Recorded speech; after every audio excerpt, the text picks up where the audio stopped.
The auction of shame. The crowd gathered in the alien marketplace, their voices mixing into a cruel, hungry noise. Bright lights shone down a raised metal stage. Chains clinked, and the smell of dust, oil, and sweat filled the air. From the shadows of the holding pen, Koresh was pushed forward. She was a giant among her kind. Her shoulders were broad, her muscles thick, her frame towering over everyone else in the market. The scales on her arms shimmered faintly under the lights, but they could not hide the truth. Her eyes were empty. The announcer's voice boomed across the market. Lot number 64. Vera female, strong build, unbred. A murmur went through the crowd. Everyone knew what that meant. The Vera species valued females for one-purpose breeding. If one was too big, too strong, the males rejected her. She was called useless. And in the markets of the Outer Rim, the useless were sold for meat. Koresh kept her head high, but inside she had already accepted her fate. The market was her last stop. From the far edge of the crowd, a human stood watching. Captain Rourke had been in enough backwater worlds to know the smell of a slaughterhouse disguised as an auction. He had seen Vera females before, but never one like her. She stood proud even in chains. There was no begging in her eyes, only quiet defiance. The auctioneer began. Opening bid 5,000 credits. A heavy-set alien in a blood-stained apron raised his hand. He was a butcher, the kind who sold fresh meat by the kilo. Another bidder joined in, a slick trader who dealt in exotic cuts for rich clients. The price rose quickly. Roque stayed silent, watching the tension in Koresh's jaw, the way her hands clenched when the butcher's eyes swept over her. 7,000, 8,000, 9,000 credits. The auctioneer shouted. The crowd jeered, enjoying the show. Rourke stepped forward. 20,000. The market went silent. Every head turned toward him. The auctioneer squinted. You can't possibly mean. I mean her, Orc said, his voice calm but sharp. And I'm paying now. Gasps rippled through the crowd. No one paid that much for slaughter stock. It made no sense. The butcher spat on the ground. Human, you don't know what you're buying. She's too big to breed, too wild to tame. Meat is all she's good for. Rourke met his gaze. Then maybe I like a challenge. He tossed a credit chip onto the stage. The auctioneer scanned it, his eyes widening at the confirmed balance. Sold, he announced reluctantly. Koresh was shoved forward, her chains still locked. She stared at Rourke, confused. No one had ever paid to take a Vera female away for anything other than a slaughterhouse. As the guards moved to drag her toward the processing gate, Rourke stepped in front of them. Unlock her? The guard laughed. You serious? She could break your neck. Try me, Rourke said, his hand resting on the grip of his blaster. After a tense moment, the guards obeyed. The chains fell to the ground with a heavy clink. Koresh rubbed her wrists, still staring at the human. Why? She asked, her voice low and rough. Because, Rourke said simply, you're not meat. He turned and started walking toward the exit. She hesitated, looking back at the stage, then followed. The crowd whispered as they passed. Some laughed, some shook their heads. Others watched with narrowed eyes. From the upper balcony of the marketplace, a figure in a long coat leaned on the rail, watching them go. His eyes glowed faintly under the shadow of his hood. He tapped a communicator. The human has her, he said. Tell the buyers. Double the bounty. Bring them both in. Rourke led Koresh through the dusty streets toward the spaceport. The air was thick with the smell of oil and burned metal. He didn't look back, but he could feel eyes following them. Where are you taking me? Koresh asked finally. Off. This rock, Rourke said, her brow furrowed. You don't know me. You don't know what I've done. I don't care, he replied. I know what they were going to do to you. That's enough. For the first time in years, Koresh felt a flicker of something she had long buried hope. But it was faint, fragile dot as they reached Rourke's small, weathered ship, the engines already warming. A deep rumble echoed from the market behind them. She turned to look. 3 black ships lifted into the sky from hidden pads, their wings marked with the crimson symbol of the Syndicate. "They're coming," Koresh said. Rourke glanced at her, then at the ships. "Yeah, I figured." They stepped aboard, the hatch sealing behind them. The ship rose into the darkening sky, engines roaring dot, and in the shadow of the marketplace, the man in the long coat smiled. "They won't get far," he whispered. The humans claimed the engines of Rourke's ship growled as it punched through the thin atmosphere. Koresh sat in the co-pilot's seat, her massive frame barely fitting. Her claws rested on her knees, but every muscle in her body was tense. She had been in ships before, warships, freighters, prison transports, but never one that felt this personal. Everything smelled faintly of metal, oil, and human leather. Rourke didn't look at her as he worked the controls. "Strap in. We're going to burn hard for the outer lanes." Koresh's eyes narrowed. "Where will you take me?" Rourke's lips curved into something between a smirk and a frown. "Somewhere they won't find you." She almost laughed. "No such place exists." The comm unit crackled. A voice, cold and mechanical, came through. "Captain Rourke, surrender the Vera. This is your only warning." Koresh's claws flexed. "They won't stop. You've taken something they consider property." "I didn't take property," Rourke said, finally looking at her. "I took a person." For a moment, Koresh didn't speak. That word person hadn't been used for her in years. The warning tone on the console blared. 3 ships were on an intercept course. Syndicate hunters. Rourke tapped a switch, cutting the comm. "Buckle in. They'll expect us to run straight. We won't." The ship dove sharply, pulling Koresh forward against her straps. She snarled in surprise. Rourke grinned. "Hold on, giant." The first pursuer swept overhead, but Rourke banked, hard sliding underneath. His ship spun in a tight arc, flipping behind the second hunter. He fired a burst from the rear cannon's shields flashed, and the hunter spun away. Koresh's eyes lit with something she hadn't felt since her warrior. "Days. You're good." "Better than good," Rourke said, his focus never leaving the controls. "And I don't plan to die today." The third hunter locked missiles, but Koresh's gaze darted to the weapon panel. Without asking, she slammed a clawed hand onto the release trigger. A cluster of mines dropped into the hunter's path. The explosion lit the darkness. Rourke glanced at her. "Guess you're not bad yourself." Silence fell for a moment as the stars stretched ahead of them. The danger wasn't over, but for now they had breathing room. "Why?" Koresh asked again, her voice quieter now. "Why risk yourself for me?" Rourke leaned back in his seat. "Because I've seen what the Syndicate does to the ones they take. I've seen your kind in cages, and because," he paused, "you were standing tall on that stage when everyone else would have fallen to their knees. That's worth saving." Koresh didn't know how to answer. Her own people had called her a burden, a waste.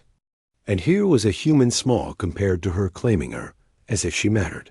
But her instincts whispered a warning. No one saved someone like her without wanting something in return. Before she could speak again, the console pinged. A single, encrypted message flashed across the screen. "You can't hide her, human. We're coming." Rourke's jaw tightened. Change of plan. "We're not just going to hide." Koresh tilted her head. "Then what are we going to do?" He met her gaze.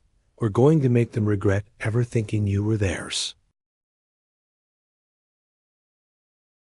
The hunt begins. The stars beyond the cockpit stretched into streaks as Rourke's ship jumped into slipstream. The hum of the engines was steady, but Koresh's instincts told her it wouldn't last. The syndicate never stopped hunting. She sat in silence for a while, staring at the reflection of the human beside her. Rourke seemed calm, but there was a hardness in his eyes, something she had seen before in soldiers. "You fought before," Koresh said at last. Rourke didn't glance at her. "And you've led armies." Her jaw tightened. "I was a commander. Once, until my size made me unsuitable. They stripped my rank, took my ship, and sold me to the highest bidder." "You didn't fight back?" Her eyes flashed. "I fought. I killed 10 of them before they chained me. But they sent him." There was venom in her voice now. "Who?" Rourke asked. "Varnak," she said, almost spitting the name. "A Vera warlord who joined the syndicate. He told me I was too big for breeding, but just right for butchering." Her claws dug into the armrest. "He's the one who ordered me sold." The ship's console chimed. An alert flashed red multiple slipstream exits detected ahead. Rourke checked the readings. 3 ships. Fast ones. Koresh's nostrils flared. Varnak's hunters. He never sends strangers to finish a kill. Rourke flipped switches, rerouting power to shields. Then he's going to be disappointed. Before Koresh could reply, the ship jolted hard, an interdiction net yanked them out of slipstream. The stars snapped back into stillness, and 3 syndicate ships formed a deadly triangle around them. A comm channel opened without permission. The screen flickered to life, and there he was, Varnak.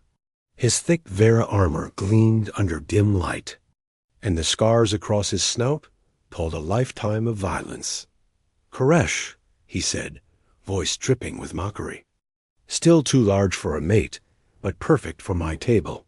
His gaze slid to Rourke. "And the human? I'll keep his skull as a cup." Koresh bared her teeth. "You'll have to take it from him first." Rourke's voice was calm, but the cold edge in it made the air feel heavier. "You talk a lot for someone hiding behind 3 ships." Varnak's grin widened. "Then let's close the distance." The channel cut, and the hunters moved in. Rourke's fingers danced over the controls. "Weapons hot?" Koresh's claws hovered over the weapon panel. "Hot enough." The first hunter ship lunged in from the left, plasma fire lighting the void. Rourke rolled the ship, slipping under the barrage. Koresh locked onto the attacker and let loose a barrage of rail slugs. The hunter's shields shattered, sparks spilling into Space Dot, but the second hunter was faster. It slipped in close and clipped their wing with a missile. The ship spun, alarms wailing. "Hold her steady." Koresh barked. Rourke smirked. "She's steady." "You just hit them." She didn't hesitate. Her claws slammed the heavy cannons into overdrive. The blast tore through the hunter's midsection, sending it tumbling into the void. Only one ship remained, Varnak's, and instead of retreating, he was closing in. Rourke's eyes narrowed. "He's going to board." Koresh rose from her seat, towering over him. "Good. I've been waiting for this." Asterisk blood in the market. The docking clamps slammed onto Rourke's ship with a metallic roar. The hull shuddered as Varnak's vessel locked in place. Inside the cockpit, red warning lights strobed against Koresh's scales. "They're cutting through the hatch," Rourke said, grabbing his pulse rifle from the wall. Koresh didn't take a weapon. She flexed her claws. "I am the weapon." The airlock groaned, metal hissing as it was sliced open. A circle of glowing steel fell inward, and syndicate soldiers poured through tall, armored and hungry for blood. Koresh moved first. She grabbed the lead attacker by the neck, lifted him into the air, and slammed him into the bulkhead hard enough to dent it. The second soldier swung a plasma blade, but she caught his wrist, twisted, and broke the joint before driving her knee into his chest. Rourke ducked behind a console, firing bursts down the corridor. Each shot was precise, controlled center mass, No wasted ammo. A grenade rolled across the deck. Without thinking, Koresh kicked it back through the breach. The explosion shook both ships. Not bad for someone who doesn't need a gun. Rourke called over the noise. Not bad for someone who hides behind one. She shot back, but there was a faint smile in her voice. Then the air shifted. He was here. Varnak stepped through the smoke, towering even over his own soldiers. His armor was scarred but thick, his twin axes humming with energy. Koresh, he said, voice low and heavy. Last time I saw you, you were on your knees. Her eyes narrowed. Last time I saw you, I promised to kill you. They clashed. In the narrow corridor, the sound of axe against claw was like steel on stone.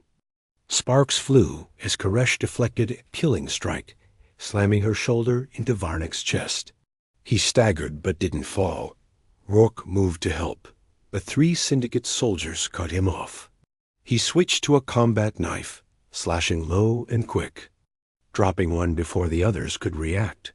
Koresh and Varnak's fight grew vicious. He swung both axes in a brutal arc. She ducked, driving an elbow into his side, feeling armor crack under the force. But he caught her with a backhand, sending her crashing into the wall. Rourke saw her stumble and didn't hesitate. He grabbed one of the fallen soldier's plasma pistols and fired at Varnak. The blast hit his shoulder, making him roar in pain.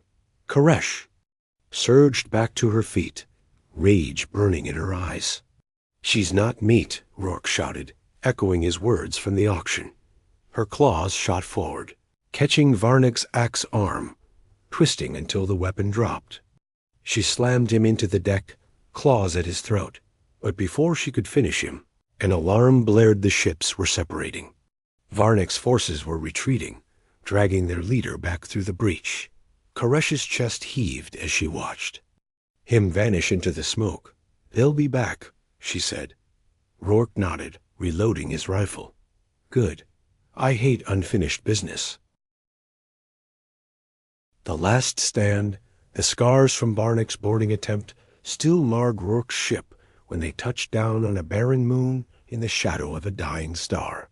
The surface was jagged rock and deep craters, the air thin and metallic, perfect for an ambush if they worked fast.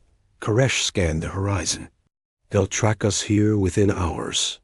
That's the idea, Rourke said, pulling a crate of equipment from the cargo hold. Her eyes narrowed. You want them to find us? I want them to think they've got us cornered. They worked in silence, placing remote charges along the narrow paths between jagged cliffs. Rourke set tripwires and signal jammers, while Koresh moved massive slabs of stone to funnel attackers into kill zones. As they prepared, Koresh spoke without looking at him. You fight like a soldier, and you fight like a commander who's been betrayed, Rourke replied. She froze for a moment, then went back to stacking boulders. Betrayal leaves marks you can't see. I lost my crew because I trusted the wrong people. Then trust me, Rourke said quietly.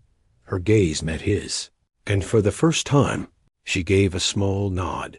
The trap was ready just as the sky lit with streaks of Fire 3 Syndicate landing craft.